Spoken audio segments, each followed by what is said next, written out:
ನಂದು ಆಕ್ಚುಲಿ ಒಂದೇ ಒಂದು ಸೀನು, ಒಂದು ಲಾಯರ್ ಪಾತ್ರ ಮಾಡಿರೋದು. ಅದು ಆಕ್ಚುಲಿ ಇರ್ಲಿಲ್ಲ. ನಾನು ಒಂದು ಅವತ್ತು ನೈಟ್ ಶೂಟ್‌ಗೆ ಹೋಗ್ಬೇಕಿತ್ತು. ಔಟ್‌ಡೋರು. ಹಾಗಾಗಿ ಡೈರೆಕ್ಟ್ರು ಒಂದು ಸೀನ್ ಇದೆ ಮಾಡ್ಬಿಟ್ಟು ಹೋಗಿ ಅಂತ ಅಂದ್ರು. ಪರವಾಗಿಲ್ಲ 9 ಗಂಟೆಗೆ ಬಿಟ್ಕೊಡ್ತೀನಿ ಅಂದ್ರು. ಬಟ್ ನೋಡಿದ್ರೆ ನನಗೆ 1:30ಗೆ ಬಿಟ್ಕೊಟ್ರು ನೈಟು.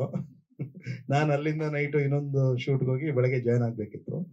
ಬಟ್ ಒಂದು ಜರ್ನಿ ಚೆನ್ನಾಗಿತ್ತು ಎಫ್‌ಐಆರ್‌ದು. ಹೇಗೆ 6 to 6 ಅಂತ ಇದೆ, ಒಂದು ರಾತ್ರಿ ನಡೆಯುವಂತ ಕತೆ. ನಾನು ಲಾಸ್ಟ್ ಪ್ರೆಸ್ ಮೀಟಲ್ಲೂ ಹೇಳಿದ್ದೆ. ಆಲ್ಮೋಸ್ಟ್ ಎಡಿಟಿಂಗ್ ಕೂಡ ನೈಟೇ ಆಗಿದ್ದು. ತುಂಬಾನೇ ರಫ್ ಕಟ್ ಎಲ್ಲ ಮಾಡಿ ಆದ್ಮೇಲೆ ನಾವು ಫೈನಲ್ ಏನು ಡಬ್ಬಿಂಗ್ ಆದ್ಮೇಲೆ ಟ್ರಿಮ್ಮಿಂಗ್ ಮಾಡ್ತೀವಿ ಅದೆಲ್ಲ ನೈಟ್ ಹೊತ್ತೇನೆ ಮಾಡಿದ್ದು. ಇನ್‌ಫ್ಯಾಕ್ಟ್ ನಮ್ಗೆ ಸ್ಟುಡಿಯೋನು ಆ ಟೈಮಿಗೆ ಸಿಗ್ತಾ ಇತ್ತು. ಹಾಗಾಗಿ ನೈಟೇ ಮಾಡ್ತಿದ್ವಿ. ಬಟ್ ಪೇಮೆಂಟ್ ಎಲ್ಲ ಡೇನೇ ಮಾಡ್ತಾ ಇದ್ರು ಪ್ರೊಡ್ಯೂಸರು. ರಿಲೀಸು ಡೇನೆ, ನೈಟ್ ಶೋನು ಇರುತ್ತೆ.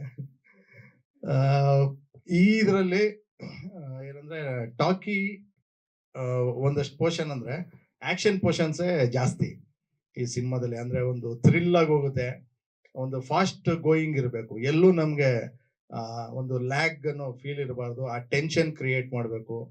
ಆಮೇಲೆ ಆ ಒಂದು ಏನು ಹೀರೋ ಕ್ಯಾರೆಕ್ಟರ್ ಇದೆ, ಆ ಒಂದು ಟೆನ್ಷನ್ ಬಿಲ್ಡಪ್ ಆಗುತ್ತೆ. ಒಂದು ಒಂದು ಇನ್ಸಿಡೆಂಟ್ ಆಗುತ್ತೆ, ಆ ಇನ್ಸಿಡೆಂಟ್ ನ ಎಲ್ಲಾನು ಒಂದು ಹರ್ಡಲ್ಸ್ ನ ದಾಟಿ ಬರಬೇಕು ವಿಜಯ ರಾಘವೇಂದ್ರ ಅವರು. ಆ ಒಂದು ಪಾತ್ರ ಆ ಟೆನ್ಸ್ ಏನಿದೆ ಸಿನಿಮಾ ಬಿಗಿನಿಂಗ್ ಇಂದ ಕೊನೆವರೆಗೂ ಅದು ಹಾಗೆ ಕ್ಯಾರಿ ಥ್ರೂ ಮಾಡಿದ್ದಾರೆ. ಯಾಕಂದ್ರೆ ಅದು ಕೆಲವೊಮ್ಮೆ ಕೆಲವೊಂದು ಸಿನಿಮಾಗಳು ಎಲ್ಲೋ ಒಂಚೂರು ಮಿಸ್ ಆಗುತ್ತವೆ. ಆ ತರದಲ್ಲಿ ಎಲ್ಲೂ ಆ ಎನರ್ಜಿ ಡ್ರಾಪ್ ಆಗಿಲ್ಲ ರಾಘವ್ ಅವ್ರದ್ದು. ಯಾಕಂದ್ರೆ ನಾನು ನನ್ನ ಮೊದಲನೇ ಸಿನಿಮಾ ಅವ್ರ ಜೊತೆ ಕೆಲಸ ಮಾಡಿದ್ದೆ, ಹಾರ್ಟ್ ಬೀಟ್ಸ್. ಅದಾದ್ಮೇಲೆ ಒಂದು 3-4 ಸಿನಿಮಾ ಎಡಿಟಿಂಗ್ ಕೂಡ ಮಾಡಿದ್ದೆ. ಒಂದು ಜರ್ನಿ ಚೆನ್ನಾಗೇ ಇದೆ.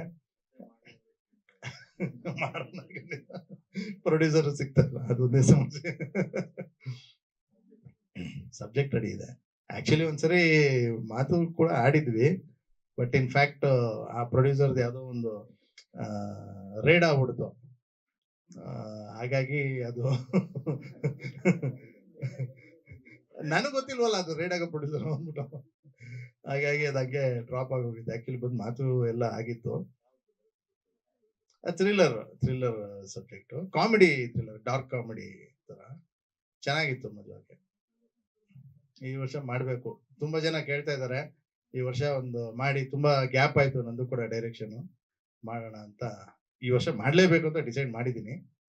ನೋಡೋಣ, ಗುರು ರಾಘವೇಂದ್ರ ಅವರ ಆಶೀರ್ವಾದದಿಂದ ವಿಜಯ ರಾಘವೇಂದ್ರ ಅವ್ರ ಜೊತೆ ಇನ್ನೊಂದು ಮಾಡೋಣ ಅಂತ. ಆಮೇಲೆ ಹಾ ಸರ್, ನಿಮ್ಮಂತವ್ರ ಸಹಕಾರದಿಂದನೇ ಆಗಿದೆ. ಆಮೇಲೆ ಥ್ರಿಲ್ಲರ್ ಮಂಜು ಮಾಸ್ಟರ್ ಅಂತೂ ನಾನು ಅಸ್ಟೆಂಟ್ ಇದ್ದಾಗಿಂದ ಅವರ ಜೊತೆ ಕೆಲಸ ಮಾಡ್ಕೊಂಡು ಬಂದಿದ್ದು. ನಾನು ನಮ್ಮ ಚಿಕ್ಕಪಾತ್ರ ಅಸ್ಟೆಂಟ್ ಇದ್ದಾಗ, ಆವಾಗ ನಾವು ಮ್ಯಾನ್ಯುಯಲ್ ಸೆಲ್ಯುಲಾಯ್ಡ್ ಎಡಿಟ್ ಮಾಡುವಾಗ ಆಗ ಎಲ್ಲ ಶಾರ್ಟ್ಸ್ ಎಲ್ಲ ಮಾರ್ಕ್ ಮಾಡಿ, ಸೊ ತಗೋ ಇದನ್ನ ತಗೋ ಇದನ್ನ. ನೀವು ಅಸ್ಟೆಂಟ್ ಇದ್ದಂಗ ಅಂದ್ರೆ ಎಲ್ಲರೂ ನನಗೆ ವಯಸ್ಸೈತೆ ಅನ್ಕೊಂಡ್ಬಿಟ್ಟವ್ರೆ. ನೀವು ಹಂಗ ಹೇಳಿದ್ರೆ ಹೆಂಗೆ? ಇಲ್ಲ ಸರ್, ಆವಾಗ ನೀವು ಇನ್ನು ಹೆಂಗಾಗಿದ್ರಿ, ಇನ್ನು ಹೆಂಗಾಗಿದ್ರಿ, ಈಗ ಹೆಂಗಲ್ಲ ಹೆಂಗೋ. ಹಾಗೆ ಆಮೇಲೆ ಸರ್ದು ನಮ್ದು ಒಂದು ರ್ಯಾಪೋ ಚೆನ್ನಾಗಿದೆ. ಕೇಳ್ತಾರೆ ಒಂದು ಸಿನಿಮಾ ಆದ್ಮೇಲೆ ಎಡಿಟಿಂಗ್ ಹೋಗ್ಬೇಕು ಅಂದಾಗ, ಯಾರು ಎಡಿಟ್ರು ಅಂತ. ನಾಗೇಂದ್ರ ಅರ್ಸು ಅಂದ್ರೆ, ಹೌದಾ ಬಿಡಿ ನಾನು ಫೋನ್ ಮಾಡ್ತೀನಿ. ಫೋನ್ ಮಾಡ್ಬಿಟ್ಟು, ಅರ್ಸು ನನ್ನ ಪ್ಯಾಟರ್ನ್ ಗೊತ್ತಲ್ಲ, ರಫ್ ಕಟ್ ಮಾಡಿರೋ, ಫೈನಲ್ ಬಂದು ನಾನು ನೋಡ್ತೀನಿ ಅಂತ. ಅದು ಒಂದು ಬಾಂಡಿಂಗ್ ಚೆನ್ನಾಗಿದೆ.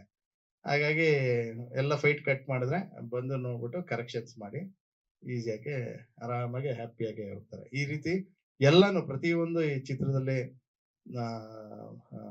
ಓಂ ಸರ್, ನಮ್ಮ ಕ್ಯಾಮ್ರಾಮನ್, ಆಮೇಲೆ ಬ್ಯಾಕ್ ಗ್ರೌಂಡ್ ಸ್ಕೋರ್ ಆಗ್ಲಿ, ಆಮೇಲೆ ಮಿಕ್ಕ ಕಲಾವಿದರು, ಯಶ್ ಶೆಟ್ಟಿ ಅವರಂತೂ ಕ್ಲೈಮ್ಯಾಕ್ಸ್ ಅಲ್ಲಿ ಬೇರೆ ರೀತಿನೇ ಅವ್ರದೊಂದು ಉಗ್ರ ಪ್ರತಾಪ ಅಂತರ ಇದೆ. ಒಳ್ಳೆ ಒಳ್ಳೆ ನಟರು, ಗೊತ್ತಿರೋದೇನೆ ಎಲ್ರಿಗೂ. ಇನ್ಫ್ಯಾಕ್ಟ್ ರೀಸೆಂಟ್ ಆಗಿ ಹೋದ ವಾರ ಅವ್ರದ್ದು ಒಂದು ಹಿಂದಿ ವೆಬ್ ಸೀರೀಸ್ ನೋಡಿದೆ. ಅದ್ರದ್ದು ಹೇಳ್ತಾ ಇದೆ, ತುಂಬಾ ಚೆನ್ನಾಗಿ ಮಾಡಿದಿರಿ, ಒಂದು ಬೇರೆ ರೀತಿನೇ ಪಾತ್ರ ಅಂತ. ಆಮೇಲೆ ಪ್ರತಿಯೊಬ್ರು ಕಲಾವಿದ್ರು ಚೆನ್ನಾಗಿ ಮಾಡಿದ್ದಾರೆ. ಡೈರೆಕ್ಟ್ರು ಒಂದಷ್ಟು ಎಲ್ರಿಗೂ ಏನು ಆಪ್ಟ್ ಪಾತ್ರನ ಕೊಟ್ಟು ಒಂದು ಜಸ್ಟಿಫಿಕೇಶನ್ ಕೊಟ್ಟಿದ್ದಾರೆ. ಎಲ್ರು ಕೂಡ ಒಳ್ಳೇದಾಗ್ಲಿ. ಡೈರೆಕ್ಟರ್ಗೂ ಕೂಡ ಮೇಯ್ನ್ ಆಗಿ ನಿರ್ಮಾಪಕರಿಗೆ ಒಳ್ಳೇದಾಗಬೇಕು. ಈ ಚೆನ್ನಾಗಾಗಿ ಸಿನಿಮಾ ಇನ್ನೂ ಒಂದಷ್ಟು ಸಿನಿಮಾ ಮಾಡಿ ನಮ್ಮನ್ನು ಒಂಚೂರು ಸಿನಿಮಾಗೆ ಹಂಗೆ ಬಳಸ್ಕೊಳ್ಳಿ ಅಂತ ಕೇಳ್ಕೊತೀನಿ. ಒಳ್ಳೇದಾಗ್ಲಿ. ಜೈ ಹಿಂದ್, ಜೈ ಕರ್ನಾಟಕ.